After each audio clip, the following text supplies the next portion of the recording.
Hey there, Grumpy Old Fart here. Fair warning, this is going to be a longer video than I usually make. This is Advanced Dungeons & Dragons advice on Coups and Rebellions.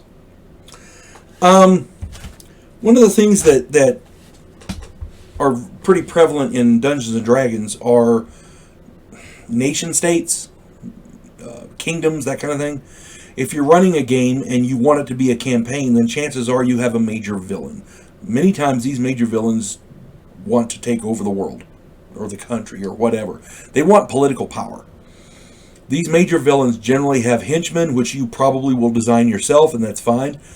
Major villains will want armies to conquer this area, the world, the nation, or whatever territory is in question.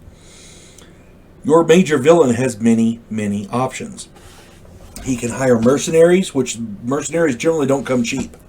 Unless they're part of a guild and you can get them at a cut rate price. He can make political alliances. The problem with that is most evil people in such alliances generally abhor sharing power. So at some point there's going to be some backstabbing. And that can be part of your game too. They can secretly subvert the military. Some officers are not happy with the status quo and desire new leadership, which of course will better appreciate the officer and heap upon him or her higher rank and rewards for his or her service. There's a lot of people who think they deserve more. It's that simple.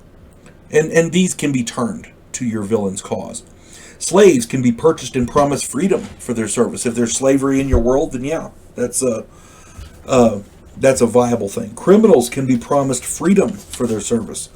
So that's another way to look at it. There's got to be prisons, right? The disenfranchised can be promised better living conditions and higher wages for their service. Many can be conscripted. Many homeless people, many poor and disaffected, they're quite happy to serve for food and money and like that because they need it. Okay, guilds. Thieves guilds can be hired and bargained with. Mercenary guilds can be hired, usually at a better rate than individual mercenaries. Merchant guilds are always looking for better tax rates and better business deals. They can also finance a portion of your villain's army and expenses. Teamsters are good for smuggling arms, men, and other goods, and they work well with merchants. They've already got a working relationship. Assassins guilds are good for eliminating specific pesky opponents. As a matter of fact, one successful assassin can eliminate the opposition leadership altogether. If the king dies, his successor might be more open to discussions.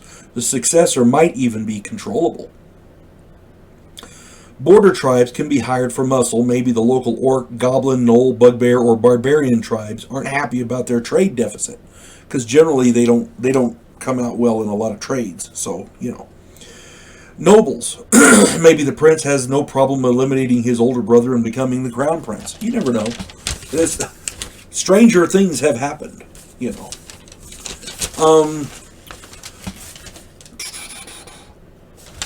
Regardless of who joins the rebellion, or coup, or whatever, your major villain will need to finance the plan. If he's not individually wealthy, he's going to have to come up with some money. The cost of various specialists are listed in the Dungeon Master's Guide, and these, of course, can be adjusted for the economy. I've done videos on economies in the game. The trick is to come up with the coinage to cover these costs. Plan for a lot of expenses. Bribes and payoffs are one-time expenditures. Payrolls are another matter entirely. People who don't get paid tend to walk off the job. People involved in a coup d'etat who don't get paid generally go far away or distance themselves from the plot, and may even out the plotters to ensure that they don't get prosecuted and executed. It's amazing what one will do to avoid the headsman's axe. Rebellions ain't cheap, any way you want to look at it. It's assumed that you've already figured out the villain's backstory and motivation, so now all you have to do is work up his plan. The plan has to take into account and maybe even make use of local politics, local economic pitfalls, religious fervor or prophecy, and or the general attitude of the local populace. Getting the church on your side is generally a good idea. even if you have to kind of subvert and lie, that kind of thing. It will be far more difficult to organize a rebellion in a prosperous kingdom whose citizens are fat and happy than it will in a poor kingdom ruled by a despot whose citizens are starving and miserable. It's hard to get fat and happy people to change the status quo. You know what I'm saying? If your villain wants to conquer a prosperous kingdom, he might want to consider a propaganda campaign to turn the citizens against the ruler. Rumors of degeneracy, theft, necromancy, infidelity, brutality, lies, etc. might just it might be enough. You never know. And if successful, then a revolt might be possible. If not, then some other plan must be considered. And your villain has to take all this into account. He's got to have multiple avenues of approach for this. A silent coup where the transition of power seems legitimate might be more appropriate. Give you a little bit of context here. In 1963, Lyndon Baines Johnson came to the presidency because some, quote, lone nut killed President John Fitzgerald Kennedy. That lone nut was then murdered in public on national TV by a man who ran a nightclub and had ties to both the underworld and to at least one prominent congressman. Whatever else you might think of that situation, those are facts, and a transition of power did occur. Remember, the first rule of assassination is to kill the assassin. Dead men tell no tales. A plan like this one is difficult to implement. You have to limit the number of people in the loop to people you can trust or people you can easily eliminate, and it has to work. If it doesn't, the ringleaders will be subject to investigation, prosecution, and execution. It has to work.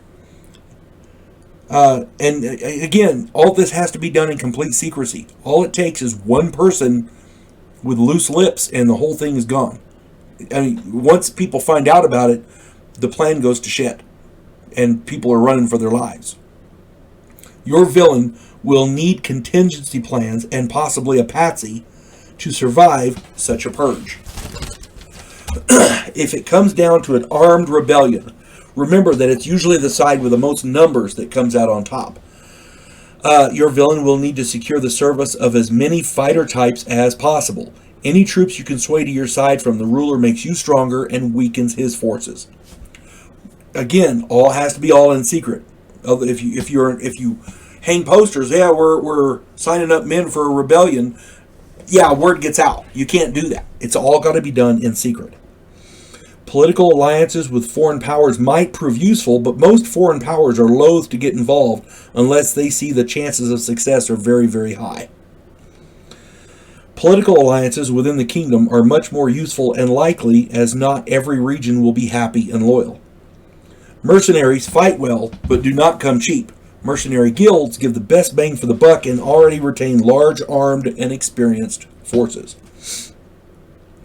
Wizards act as force multipliers and powerful artillery and sometimes air power, okay, because they can command large beasts. Slaves and criminals can be easily pressed into service with the promise of freedom, as I said before.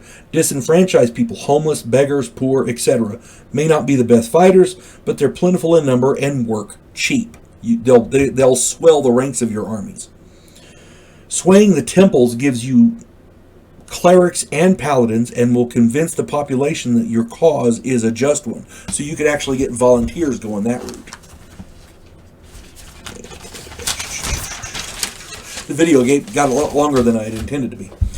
Merchants, as allies, have contacts in foreign lands. They can easily import troops, weapons, and equipment with the help of teamsters. They'll have to be smuggled in. You know, if the merchants are bringing in large groups of soldiers, somebody's going to start asking questions. So they've got to be smuggled in. That's where your teamsters come in. Thieves guilds have contacts in foreign lands and can help smuggle in arms and equipment and people. Thieves on a battlefield also don't suck. Thieves on a battlefield can be quite effective. Assassins can be employed to eliminate specific key opponents. Tribes of barbarians, orcs, goblins, gnolls, bugbears, ogres, and hill giants make excellent shock troops. Many of these tribes will help for the promise of future considerations. Most of them will work pretty cheap. One final note. Try to turn as many of the ruler's loyal underlings as you can. If these turncoats are in the enemy ranks, they make a nice surprise in the opening moments of the battle. If not, they can act as spies to pass along information and battle plans. Conversely, if your players want to overthrow an evil ruler, then this information also applies. Just remember that an evil ruler can generally trust no one, or at least very few of his underlings. Secrecy is paramount if you're overthrowing someone. You cannot have somebody talking. The minute somebody that they get the hint that there's going to be a rebellion, the word will get out. Trust me, everybody will be talking about it. There's an old adage in the intelligence. Every person you tell is going to tell 10 people, and every person they tell is going to tell 10 people each. So, yeah, you don't want loose lips. As far as these evil rulers, they usually have what's called a secret police, and it can go by many different names. But a secret police ferrets out traitors, and it's always effective. Loyal underlings are usually ruthless and cruel, and they're paid well, so keep that in mind.